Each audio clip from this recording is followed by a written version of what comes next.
Thank you. Thanks, folks. Hey, thanks for coming out. It was fun. So we'll talk about this for a second. As you guys know, we kind of changed the approach a little bit. We wanted to still do the bench and get a good max in the bench, and they did a really good job on that. But we wanted to do something that gave the fans a little bit more of an idea about really the day-to-day training, type of training stuff that they do. So we had a couple speeds in there, we had some sleds in there, we had some agility in there, and those are the type of things that these guys do. An hour a day, 4 days a week. We just finished our 9th week. So I think the fans really appreciate it and kind of got a flavor for what these guys really do.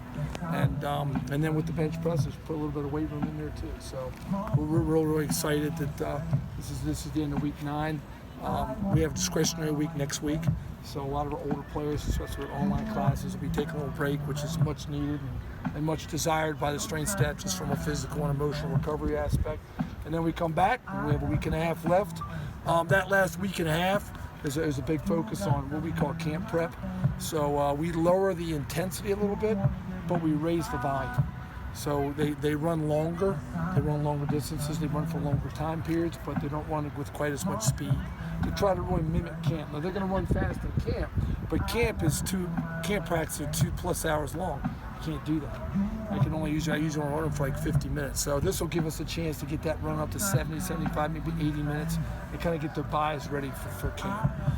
So that's kind of where we are for the summer. It's been really productive. They've done a really, really good job.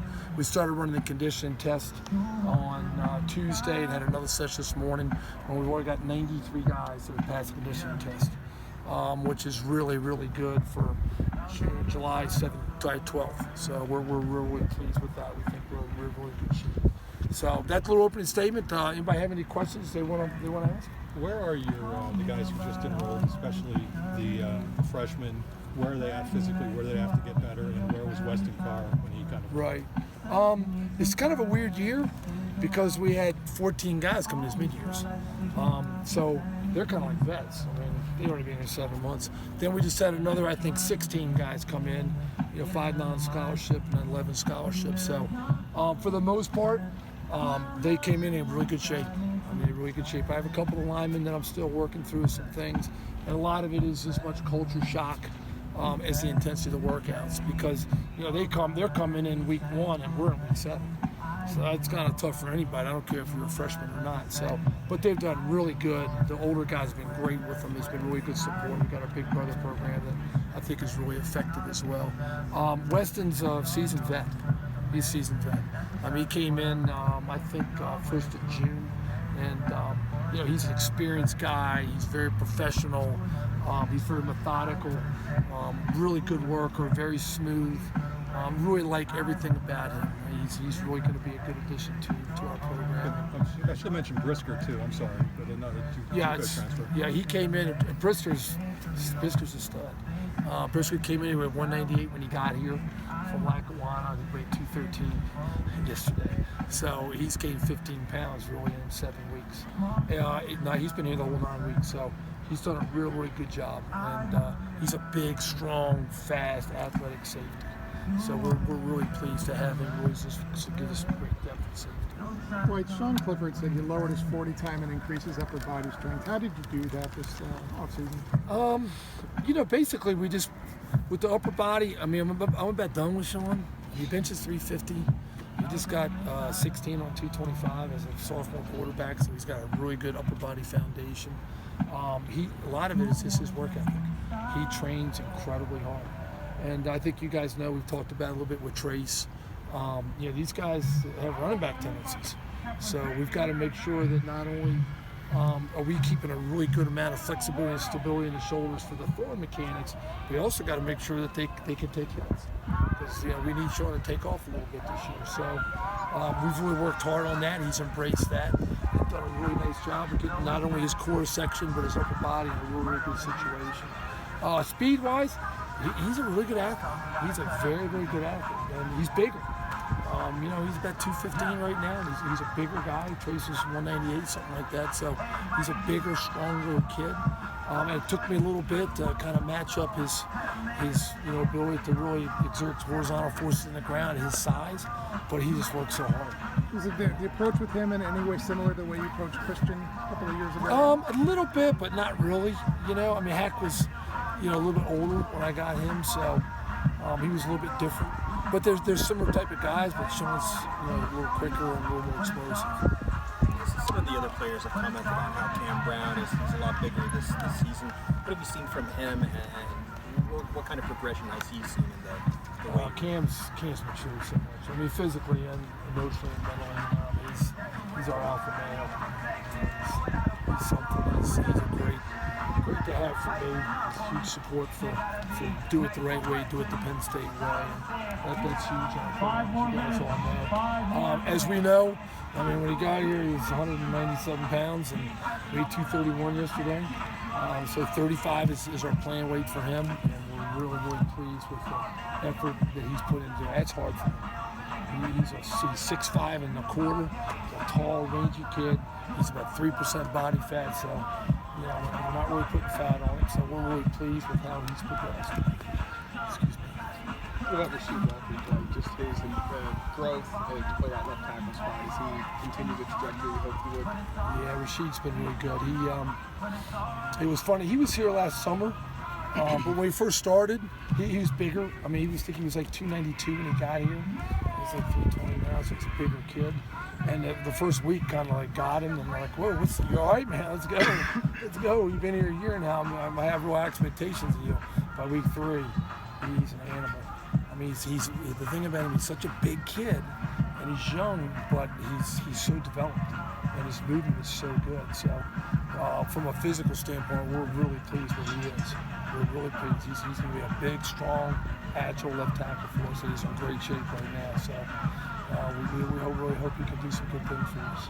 Dwight, looking back at Pro Day and the Combine, a lot of the Penn State guys tested near or at the top 10 of their position groups. I know they're obviously the ones running and lifting and whatnot, but how much credit do you take for that and the strength department as a whole? Me personally, I think that our program and our approach and the culture of what we try to do. I mean, I talk to them about it all the time.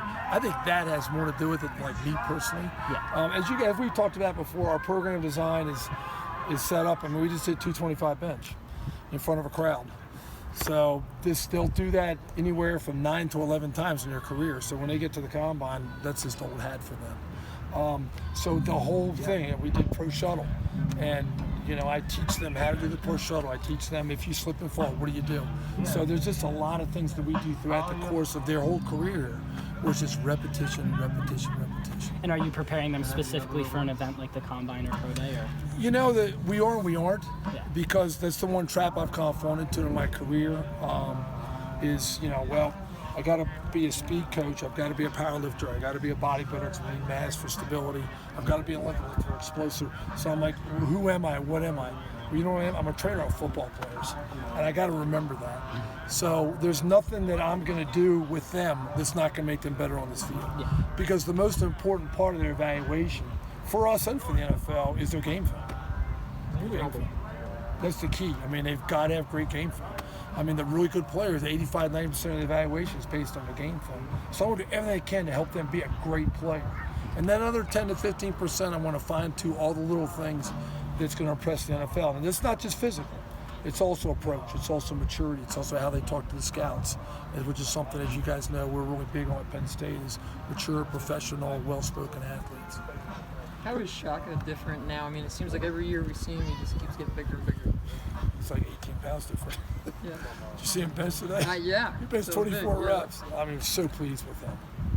So pleased with him. I mean, Shaka's done a great job. He's got good leadership for us, and he's worked hard. He's got his weight up. Last year there was some games he was playing in the high teens. So he's 244 right now. So we're really, really happy with where he is and where he's coming, and he's still got that 4.5 speed. So you can't get somebody at that size. I was standing with Mike. I'm like, Micah, you're 244, he's 244. He runs a low 4.5, you run a low 4.3, but you guys are more similar than dissimilar now. And that's just kind of who he is now. So he's really done a nice job. Is there a battle between Micah, and not battle, but friendly competition between Micah and Jason? Oh my gosh. Where is that, and how important is that for both of them to have peers who are kind of equal physically Yeah. to kind of drive one another. I think it's been great for him. I think it's been great. It's been good for Micah. Michael's phenomenal. I'm so pleased and happy with him.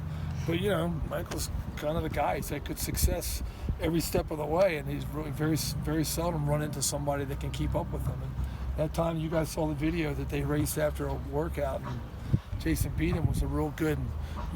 Micah keeps his foot on the gas all the time now. And then obviously Micah gets him in a lot of things. So Jason's like, no, that's not going to happen. So it's been a really good rivalry between them. And it's friendly. They're really close. We work a lot together in the weight room with them. But it's been a really good situation for both of them to kind of keep their foot on the gas. How close are they to their ceilings? They're still got a ways. Both. Especially Jason. Jason's got a ways. Jason weighed 260, so he's getting bigger.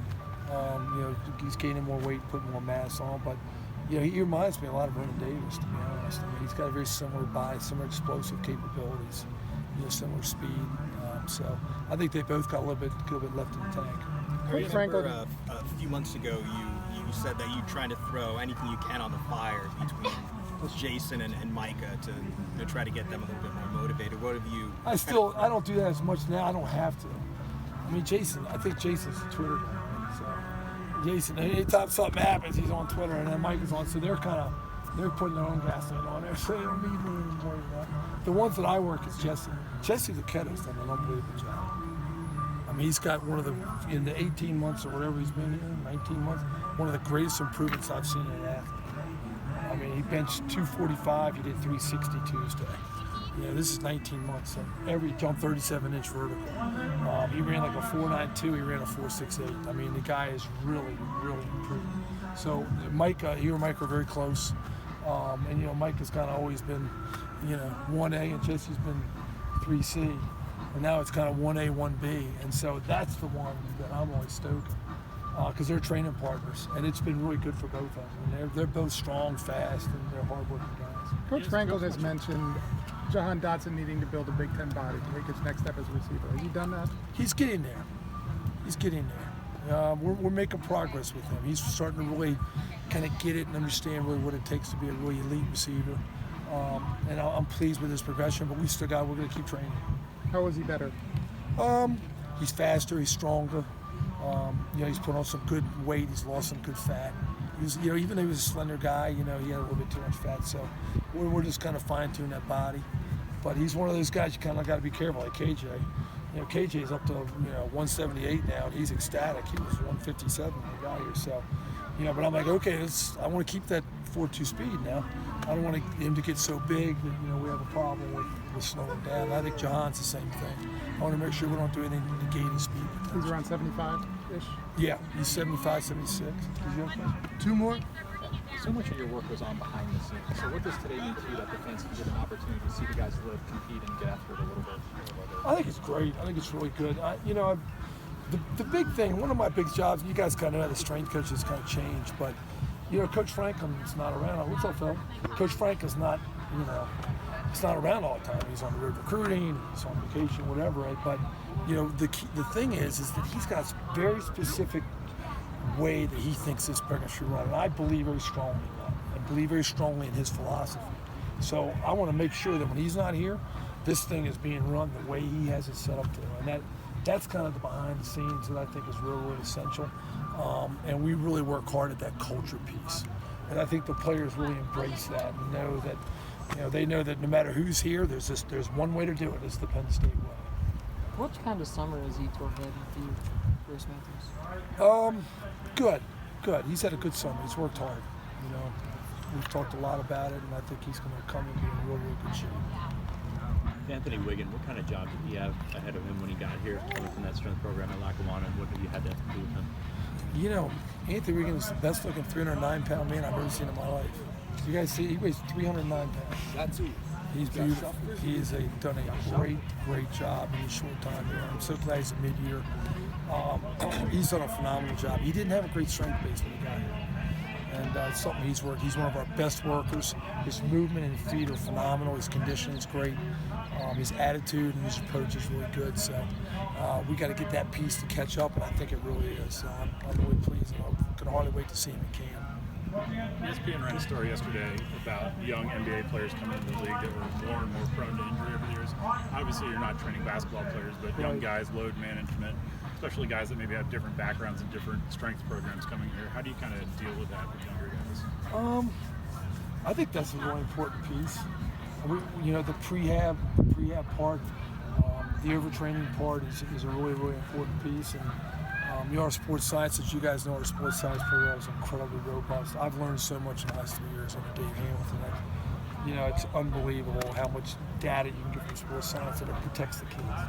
So I think that's been a really big part. But just training the kids to take care of their bodies, and it starts with the two, sleep and eat. There's no doubt, we all kind of know that.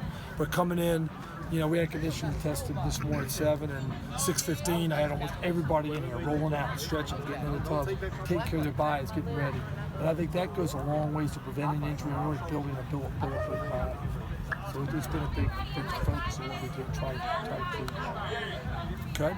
Thanks, Dave. You good? Thank you. All right, thank you.